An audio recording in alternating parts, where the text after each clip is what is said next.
Magandang araw kaibigan! Tuloy po kayo sa Felicidad's Channel. Sa mga kwento ng buhay at pag-ibig na hinalukay sa natatagong baul ni Felicidad.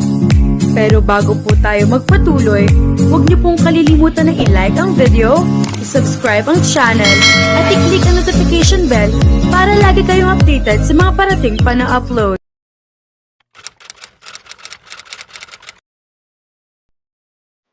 Sa loob ng 3 araw na pananatili ni Angel sa Batangas, ay ngayon lamang niya masasabing gusto niya ang lugar na iyon. Iyon ay dahil sa isang charming cottage na nakita niyang nag-iisang nakatayo sa paanan ng burol. Parang pinilas ang bahay sa isang fairy tale book. Puti ang kulay ng bakod na yari sa kahoy. Ang harapang bakuran ay puno ng mga namumulaklak na halaman na may iba't ibang kulay. Ang arko ng gate ay ginagapangan ng mga namumulaklak ding halamang baging. Yari sa anahaw ang bubong ng cottage. May nylon mesh na nakasaklob doon. Magkahalong kahoy at semento naman ang materyales na ginamit sa kabuuan niyon. Ang isa pang nagustuhan niya sa cottage ay ang cute na balkonahe. Intricate ang disenyo ng mga poste at balustre niyon kaya makaagaw pansin. Bukas ang gate na para nag-aanyaya sa mga nagdaraan na pumasok. Kaya naakit siyang pumasok. Agad na nanood sa kanyang ilong ang sari-saring bango ng mga bulaklak. "Tao po!" Malakas na tawag niya nang makapasok siya. Hindi niya malaman kung saan itututok ang kanyang paningin. Maganda ang lahat ng nakikita niya. Inulit niya ang pagtawag nang walang sumagot. Ngunit kahit kaluskos ay wala siyang narinig. Ayaw naman niyang umalis doon nang hindi nakakapitas ng mga bulaklak. Parang kinakawayan siya ng mga iyon. Lahat ay tila nakangiti sa kanya. "Hay, ang gaganda niya talaga!" Nasisiyahang sabi niya sa mga bulaklak. "Papitas ha?" Yumuko siya at sinimulang pumitas ng mga bulaklak. Isang malaking bungkos na ang napitas niya nang magpasya siyang huminto sa ginagawa. Sa dami ng mga bulaklak doon, kahit marami na siyang napitas ay parang hindi man lang nabawasan ang mga iyon. Patalon-talon pa siya habang naglalakad pa uwi. Nasa gate pa nga lang siya ng paupahang bahay na tinutuluyan nilang magkapatid ay sumisigaw na siya. "Kuya!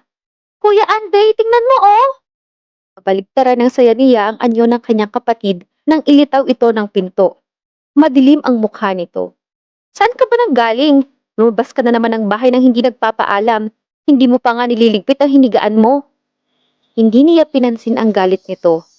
Masaya pa rin na ipinakita niya rito ang mga bulaklak. "Tingnan mo ang mga napitas ko oh, ang gaganda, di ba?" Nag-leave ito mula sa ospital na pinaglilingkuran nito bilang resident doctor. Siya naman ay bakasyon sa eskwela. Sa halip na sa isang magandang resort sila magbakasyon, ay pinili nito ang lugar na iyon. Hanggang ngayon ay hindi niya alam ang dahilan nito kung bakit doon ito napiling magbakasyon. Wala naman silang kamag-anak doon. Ang totoo, first time nila pareho na pumunta sa lugar na iyon. "Saan galing ang mga yan?" Nasa tono nito ang pagdududa. Sa takot na ipabalik nito ang mga bulaklak, ay napilitan siyang magsinungaling. Binigay ng babae doon sa magandang cottage sa paanan ng burol. Kinulit mo siguro kaya napilitan siyang bigyan ka. Ang dami mo pang kinuha. Marami naman ang bulaklak doon. Malalanta lang ang mga yun kung hindi kukunin." Nilampasan na niya ito at pumasok na siya sa loob ng bahay. Lahat ng florera at lalagyan na maaari niyang gamitin ay kinuha niya. Ng mga sumunod na minuto ay inabala niya ang sarili sa pag-aayos ng mga bulaklak na napitas niya. Nang matapos siya, lahat ng sulok ng bahay ay humahalimuyak sa mababangong bulaklak. Pagsapit ng hapon, ay niyaya siya ng kanyang kuya na magpunta sa grocery store. Paubos na kasi ang supply nila ng pagkain. Kaya marahil isinama siya nito ay para mabitbit niya ang ibang hindi nito madadala. Malapit lang naman mula sa nirerentahan nilang bahay ang grocery store, kaya hindi na ginamit ng kanyang kuya ang kotse nito. Nang matanaw niya ang munting bahay sa paanan ng burol, ay nagkandahaba na naman ang kanyang leeg. Kahit siguro magtagal siya sa lugar na iyon, ay hindi niya pagsasawa ang titigan ang cottage. Malapit na sila sa tapat niyon nang mapunan niya ang isang babaeng nakapamintana sa cottage. Napakaganda nito, bagaman simple lamang ang ayos. Ang mahabang buhok nito ay nakaipit sa likod kaya hindi gaanong nakikita. Maganda ang mga mata nito pero malungkot ang mga iyon. Matangos ang ilong at makipot ang bibig nito. Magsasalita sana siya nang mapansin niyang nakatingin din sa babae ang kanyang kuya. Lihim siyang napangiti. Nagandahan din siguro ito sa babae. Kalalampas pa lamang nila sa cottage nang may masalubong silang isang grupo ng mga batang lalaki. Nagtatawanan at nagkukulitan ang mga ito habang naglalakad. Nang mapalapit ang mga ito sa kanila ay itinuro siya ng isa sa mga ito. Yan yung babaeng nagnakaw ng mga bulaklak sa bakuran ni Eva. Napatingin sa kanya ang kanyang kuya. Kunwari ay walang narinig na nagpatuloy siya sa paglalakad. Dalangin niyang huwag pansinin ng kanyang kuya ang sinabi ng bata. Oo nga no, sabi ng isa pang bata. Ang dami nga niyang pinitas kanina. Siguro hindi niya alam ang sumpa. Ngaling-ngaling lapitan niya ang bata nagsalita at takpan ang bibig nito.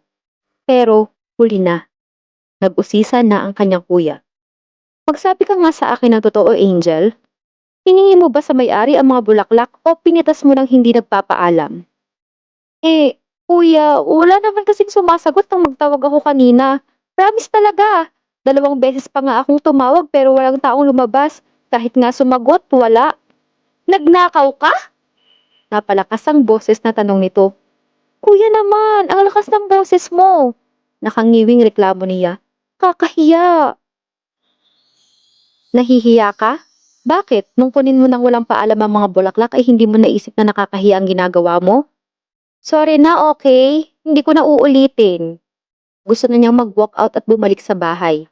Naiimbyer na siya rito. Sermonan ba naman siya sa daan? Mabuti na lamang at wala silang mga kasalubong. Huwag ka sa akin mag-sorry doon sa may-ari ng mga bulaklak na kinuha mo. Sa kanya kami kasalanan. O sige, bumalik tayo. Samahan mo ako roon sa cottage. Bakit isasama mo pa ako? Ako ba ang kumuha ng mga bulaklak? Ikaw ang pumunta roon at humingi ng dispensa sa nagawa mo. Oo na. Nakatikwas ang ngusong sabi niya. Mamaya pupunta ako roon. Ang hirap talaga ng may kapatid na malaki ang age gap sa kanya. Parang anak siya kung tratuhin ito. 16 siya at ito naman ay 32. Ang sinundan naman niya ay 8 taon ang tanda sa kanya. Panganay sa kanilang 5 magkakapatid ang Kuya Andre niya. Ang 3 sumunod dito ay may kanya-kanya ng pamilya, samantalang ito ay binata pa rin. Namatay ang kanilang ina noong 7 taong gulang pa lamang siya. Nang mag-high school na siya, ay nag-asawang muli ang kanilang ama. Mula noon ay ang kuya na niya ang tumayong ama at ina sa kanilang magkakapatid. Bumukod ang tirahan ng kanilang papa kasama ang naging asawa nito. Madalas naman silang pasyalan ng kanilang ama. Hanggang ngayon ay sinusustentohan pa rin siya nito dahil siya na lamang ang natitirang nag-aaral sa kanilang magkakapatid. Ngunit, ang responsibilidad nito sa kanilang pamilya, lalo na sa kanya, ay naatang na sa kanyang kuya. Kaya nga nang sabihin nitong humingi ito ng leave sa pinaglilingkuran nitong ospital ay natuwa siya. Pagkatapos ng mga hirap at pagiging abala nito bilang surgeon sa ospital, pati na ang pag-aaruga sa kanya, well-deserved nga nito ang bakasyon. Nang pabalik na silang magpuyo mula sa pag-grocery, ay napako na naman ang kanyang pansin sa magandang cottage sa paanan ng burol. Nasa bintana pa rin ang babae. Ngunit sa pagkakataong iyon ay hindi na ito nakatingin sa kawalan. Sa kanila na nakatutok ang mga mata nito. Maganda talaga ito, lalo na siguro kung hindi malungkot ang mga mata nito. Nginitian niya ito. Gumanti rin ito ng ngiti. Nang tingalain niya ang kanyang kuya, ay nakangiti rin ito sa babae. Naisip tuloy niyang hindi yata siya ang kangitian ng babae kundi ang kanyang kuya. Muntik na siyang matalisod sa paglalakad. Saglit kasing nawala ang kanyang pansin sa nilalakaran niya. Paano ay nagulat siya na nakipagngitian ang kanyang kuya sa babae sa bintana, samantalang kilala ito sa pagiging antisocial. Hindi ito nakikipagngitian sa hindi nito kilala. Sige na naman kuya, ungot ni Angel sa kanyang kapatid. Katatapos lamang nilang isalansan sa cupboard ang mga pinamili nila. Huwag mo nga akong isali riyan sa ginawa mong kalokohan. Hindi ka na bata, Angel. Matuto kang maging responsable sa mga ginagawa mo. Anong sasabihin ko? Simpleng-simple. Sabihin mo, pasensya na kamo dahil natempt kang pumitas ng mga bulaklak. Humihingi ka kamo ng tawad. Sa palagay ko naman hindi ka pagsusungitan nun. Mukha naman siyang mabait. May nahagingan siyang kakaiba sa huling sinabi nito. Parang may kasamang ngiting pinipigilan lamang na lumitaw nang banggitin nito ang salitang mabait. Ngunit, sinarili na lamang niya iyon. As if naman masasabi ko yan sa kanya. Aba, bahala ka kung paano mo sasabihin sa kanya ang kasalanan mo. Nang lumabas siya ng bahay, hindi ang kung paano ang paghingi ng paumanhin sa babaeng nakita niya sa magandang cottage ang laman ng kanyang isip. Come to think of it, bulong niya habang naglalakad. Bukod doon sa babaeng nanligaw kay kuya noong nasa pre-med siya, wala nang babaeng nalink sa kanya. Nangingislap ang kanyang mga mata sa ideyang nagkakahugis sa kanyang isip. Nang makarating siya sa harap ng cottage, ay wala na ang babae sa bintana. Tahimik na tahimik ang paligid. Kahit kaluskos ay wala siyang naririnig. Mag-isa lang kaya siya rito? Tao po! Tawag niya. Tulad kanina ay bukas na naman ang gate kaya lumapit na siya sa puno ng hagdan. Habang naghihintay, naiisip niya na kung nasa Maynila lamang ang cottage na iyon at hahayaan ng may-ari na laging bukas ang gate, malamang walang gamit ng matitira doon. Iyon siguro ang isa sa mga ikinagusto ng kanyang kuya sa Batangas. Simple man ang buhay ng mga tao ay wala namang masasamang elemento. Tao po! Tawag na naman niya ng pagkaraan ng ilang minuto ay wala pa ring lumalabas na tao mula sa cottage.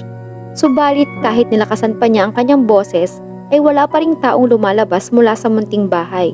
Nagpasya na lamang siyang umuwi. Abangan ang susunod na kabanata.